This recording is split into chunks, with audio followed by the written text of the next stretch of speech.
This is part 2 of your Lewis Structures assignment. As I'm going through this, if you are confused, that means you probably need to go back and watch part 1. So part 2, I'm going to do a little more challenging problems, and I'm going to go a little bit faster through the initial steps. So if you need to watch part 1, go back and do that, then watch part 2. So I'm going to jump into number 15 and do 17 also. This is from your Lewis Structures homework assignment.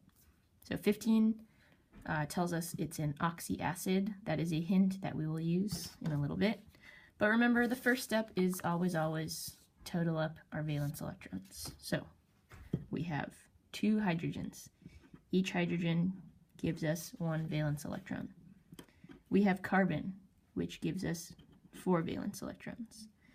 We have oxygen, which gives us 6 valence electrons. And we have 3 of them. So we need to do 3 times 6. So that's 18, 22, 23, 24. Mental math. So we have 24 electrons to use. All right, that is our starting point. Next, remember, connect everything to a central atom. What do you all think is the central atom here?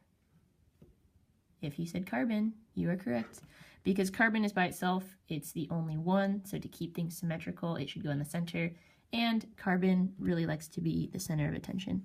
So we're going to put carbon there in the center, and then we have this extra little clue for this one. It tells us that H2CO3 is an oxyacid, and in your notes, you are told that an oxyacid means that the hydrogens are bonded to oxygens. All right, so that means these 3 oxygens, we know carbon's in the center, so I'm going to put the 3 oxygens around carbon. So it looks like that so far. If you want to put this one up, that's totally fine. Then the 2 hydrogens are going to be bonded off of oxygens because it's an oxyacid. It tells you it's an oxyacid, which tells you how to bond these hydrogens. They need to be attached to oxygens. Just to make it look pretty, I'm going to put mine there. You could put one of them there instead. That's totally fine. Time to switch to pencil because I don't know what's going to happen from here. Step 3. Add dots to the outer atoms to complete their octet, except for hydrogen, of course. So hydrogens don't get any dots, but let's add dots to our oxygens. This one has 4 electrons so far. So now it has 8. This oxygen also needs 2 more pairs. 2, 4, 6, 8. This oxygen needs 3 pairs. All right, so 2, 4, 6, 8. Now that oxygen's happy. Good. Add remaining electrons to complete the central atom. So carbon. Already, I hope you're screaming at home. Miss Wall, this is wrong. It has dots on carbon. You are right. Dots on carbon. I know this is going to be wrong, but we're following the steps. So let's see.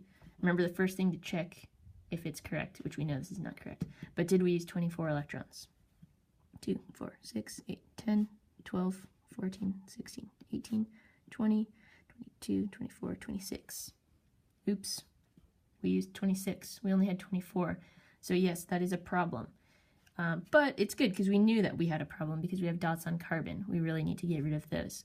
So if we want to get rid of those dots on carbon, we need to form a double bond between carbon and one of these oxygens. So we need to figure out where to put the double bond. Do we put it on this one, or this one? Previously, on number 7, I told you it didn't matter because both of those oxygens were identical. In this one, it does matter because these oxygens are not identical. These 2 oxygens have hydrogens. This one does not. So keep in mind symmetry, balance. Where do you think we should put this double bond? If you said this one, you are correct. We'll keep it symmetrical. And also, these oxygens have the burden of the hydrogens, so this one should have the burden of the double bond. It will also allow our oxygens to obey the Hank rule, which it likes to have 2 bonds, okay? So to make the double bond, I need to erase a pair from here, and turn this into a double bond. So now I've used 2, 4, 6, 8, 10, 12, 14, 16, 18, 20, 22, 24. We used the correct amount. Does everyone have 8 except hydrogens? this oxygen 2, 4, 6, 8, this carbon 2, 4, 6, 8, this oxygen 2, 4, 6, 8, this oxygen 2, 4, 6, 8. Looks good to me. Make it look pretty. Again, you can just use pencil. I'm just doing this so you can see it better. Okay. So I think we're done with that one, right? It's not an ion, so we don't need to do this. And we used the exact number. Everyone has 8, so this looks like a good Lewis structure for H2CO3. Cool. And last one I'll do with you, number 17, C2H4. So as we're doing this one, we'll follow our steps. First, add up our valence electrons. 2 carbons each give us 4 valence electrons, and 4 hydrogens each give us 1 valence electron. So this gives us a total of 12 electrons to use. Okay.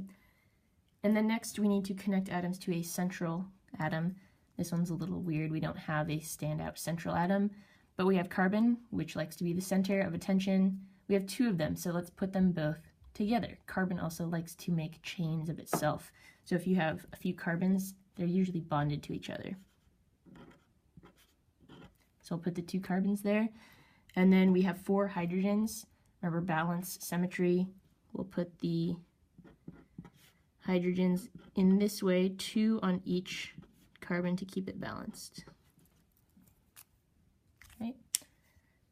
And I'll switch to pencil. Who knows what's going to happen after this? We need to add electrons on the outer atoms to give them 8, but they're all hydrogens, and we know we don't put dots on hydrogen. So we'll switch to filling in the central atoms, which we have these 2 carbons. So this carbon has 2, 4, 6 electrons, so it needs 2 more to make 8. Same with this carbon. Instantly we know this is wrong because we have dots on carbon, and it's not one of the 2 exceptions. So with that, we will double check with our electron count. 2, 4, 6, 8, 10, 12, 14. Yes, we used too many electrons, which means we need a double bond. So there's only one place to put it, right? Hydrogen can't have more than 1 bond. So the double bond goes between the carbons, and in order to make it, we'll erase these and make a double bond. Okay. So now, with that double bond, we've used 2, 4, 6, 8, 10, 12 electrons. Good. And each carbon has 8. 2, 4, 6, 8 for this one. 2, 4, 6, 8 for this one.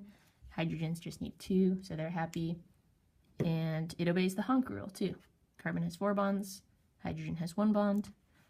Go back to this one. This also obeys the Honk rule. Each hydrogen has 1 bond. Each oxygen has 2 bonds. And the carbon has 4 bonds. Okay, so the Honk rule helps a lot too. It won't always be the case, but in most of these, they will follow. Not all of them, though. So those are a couple of the trickier examples from the second half of your homework assignment. Good luck, and have fun.